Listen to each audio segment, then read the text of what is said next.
So it's October 31st, 2023 in Cambridge, United Kingdom.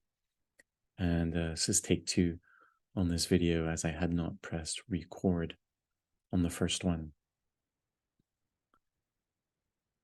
The theme of this reflection is an abundance of theories, a rarity of practices.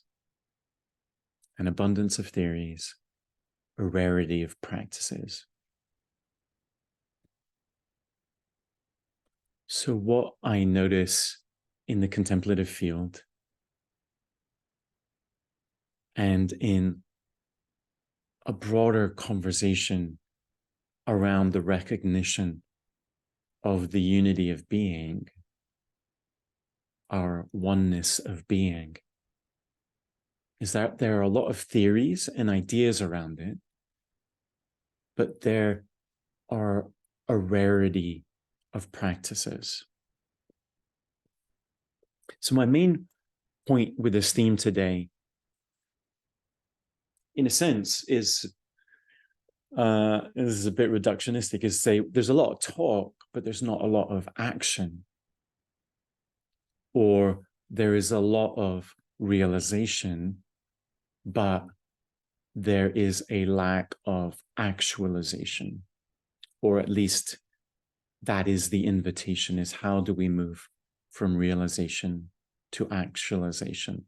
How do we move from theory to practice? How do we move from knowing to expressing in our lived being?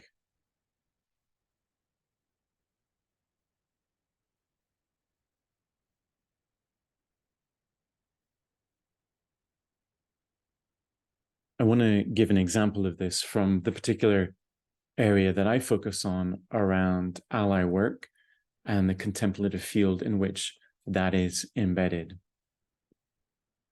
Now, some of the great scholars and writers in this field are people like Carl Jung, Henry Corbin, Tom Cheetham, who has done incredible biographical work on Corbin, and Charles Stang, the Harvard professor who's written The Divine Double.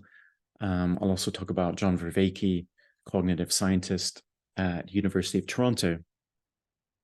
This is a small selection of a much larger, let's call it, contemplative field that relates to ally work that I have been studying in the last 4 years now. But these are people that are very, very close to this core of ally work in terms of who we can reference to enlighten us to what is the ally, what is the meaning of this ally, how does it appear throughout tradition and traditions, and what does it mean in our life? How can we relate to the ally?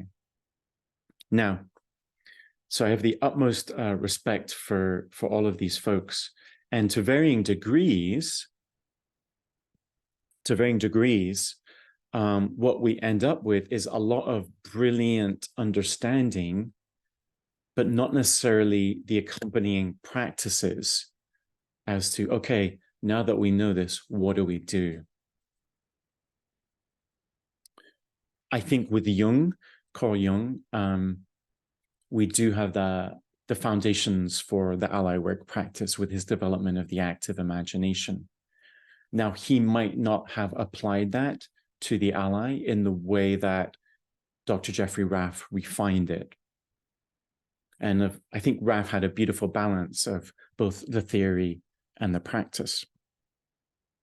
In Stang's work, The Divine Double, brilliant theory, and I wouldn't expect him as an academic to be presenting a practice. And there is a yearning for me to seek that bridge with his work. Okay, where is the practice now? And I think he leaves us the invitation to that at the end of his book, The Divine Double, when he starts to inquire into whether there's something about the form of reflective writing that can lead us into a relationship with the divine double. And I don't know if he had any familiarity with Raf's work at the time, but that is precisely what the practice of ally work is. So I think in a sense, even though Raf's work preceded his chronologically, from the place of moving from theory to practice, Raf picks up right where Stang leaves off. In terms of Tom Cheatham's work,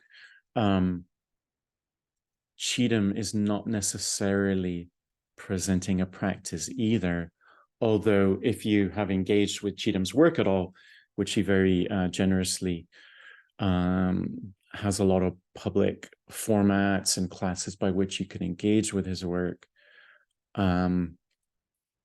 through his own personal journey, in my engagement with him and my tracking of it, there's been something very significant recently where his, I would say, both deep personal integrated understanding of Korban and how and what that means to him in his own life, I would say it's been taken to a new embodied level recently.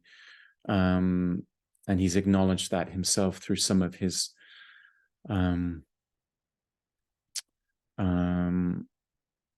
own personal experiences and spiritual experiences, where what has sometimes felt a little abstract or conceptual in Korban's work to him, or even as Cheatham might describe it, as something seems too transcendent in what Korban's pointing to, all of a sudden that's become much more visceral and embodied for Cheatham as he's been describing it lately. So that's very exciting. I was very excited to hear those updates from Tom.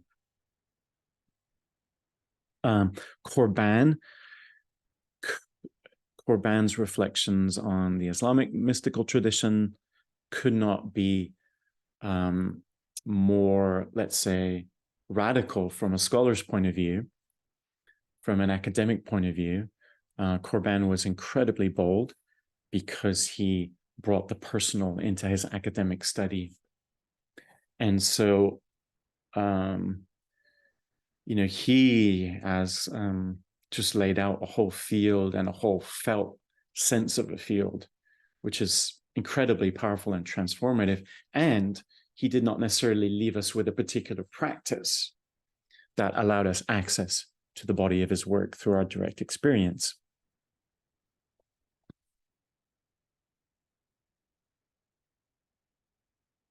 So the practice of ally work, I feel, is that practice, whether you're talking about Korban's work, Jung's work, Cheatham's work, Stang's work. Ally work feels to me like this central practice form in which all of their work takes life. Or you could say the reader can bring that work to life through their own direct experience by engagement in this practice of ally work. I think that's why I have such appreciation for John Vervaeke's work, because as a scholar, as a cognitive scientist, he is willing to not just explore the theory, but also speak from a practice point of view. And he has a very deep history with many contemplative practice forms, including the Buddhist traditions. And so his articulation of why this practice form of ally work is very meaningful, I think is really important. So I appreciate his engagement in that way. I also want to raise this idea of ally work in potentia as being a universal practice. So when I say there's an abundance of ideas and theories and a rarity of practices, when I look at practices, what I'm really interested in are practices that have the potential for universality. I will go back to my own personal history with Zen practice to reference the 13th century Zen master Dogen. So if you're familiar with Zen or Japanese Zen, you will know that Dogen is, as we might say, he's like the Michael Jordan or the LeBron James of Japanese Zen Buddhism.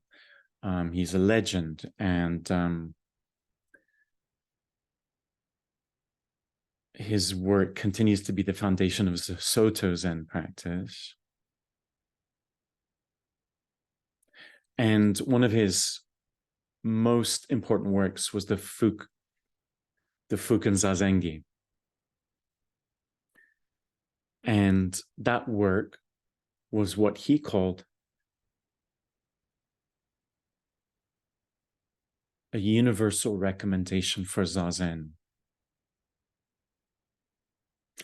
Very striking to me that he made a claim for universality about it. A universal recommendation. It's not a cultural recommendation or a recommendation for Buddhists. It's a universal recommendation. So why would he say that? Why would he make that scope of a claim?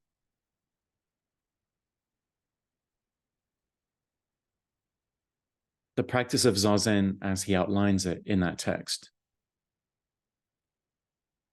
is very simply put a practice of just being, of resting in the nature of the self, resting as true nature. So I think Dogen could make that claim for universality because he was talking about a practice that was like a mirror of a fundamental dimension of our being, right? He's talking about a practice which is,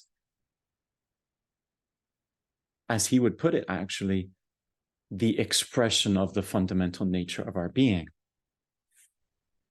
So we call it a practice, but really, in a sense, is just the simple natural expression of what we are.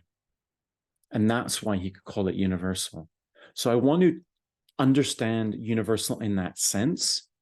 It's a practice that is in conformity to who we are. I want to understand universal in that sense rather than in the prescriptive sense. So rather in it's universal, so that means everybody should do it. I don't think that's what Dogen meant.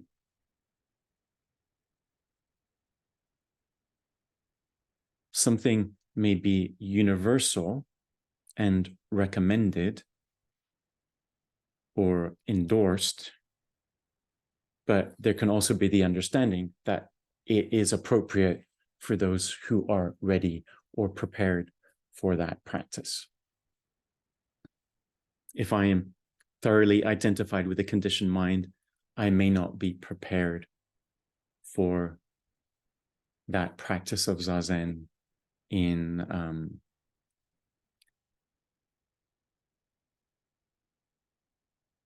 being, let's say, grounded enough to sit still and rest into that form, because this was a very embodied form that Dogen was talking about. It wasn't just like meditate and know yourself as true self.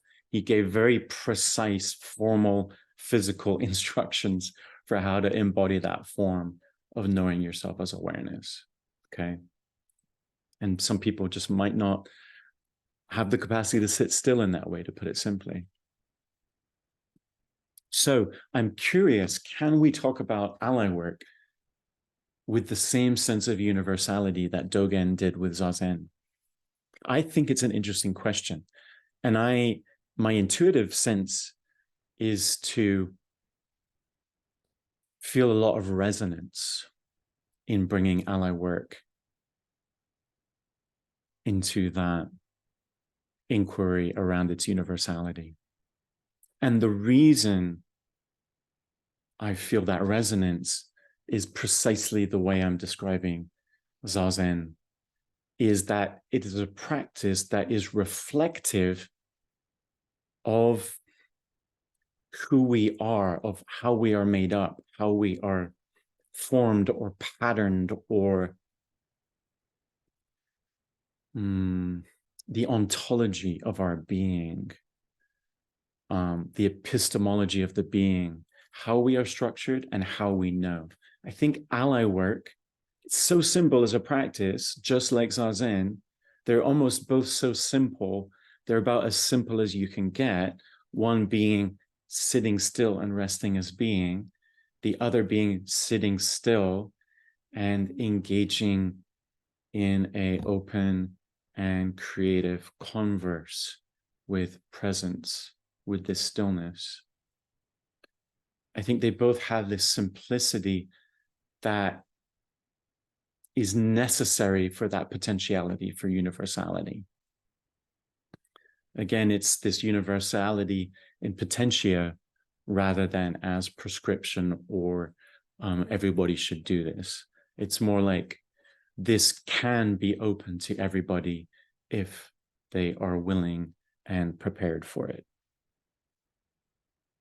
So I started by talking about there's a lot of ideas, not a lot of practices, even fewer of what we could call universal practices. So I'm not making the claim that ally work is a universal practice, but I will kind of put that hypothesis that it could be out there. And I think that is, I just think that couldn't be more important. There's a rarity of practices, and those that can be considered universal practices, they're just few and far between. So that's why it's so important for me to share about ally work with folks. You know, I'll just continue putting stuff out there. At this point, it's not so much about, for me, as to how much or when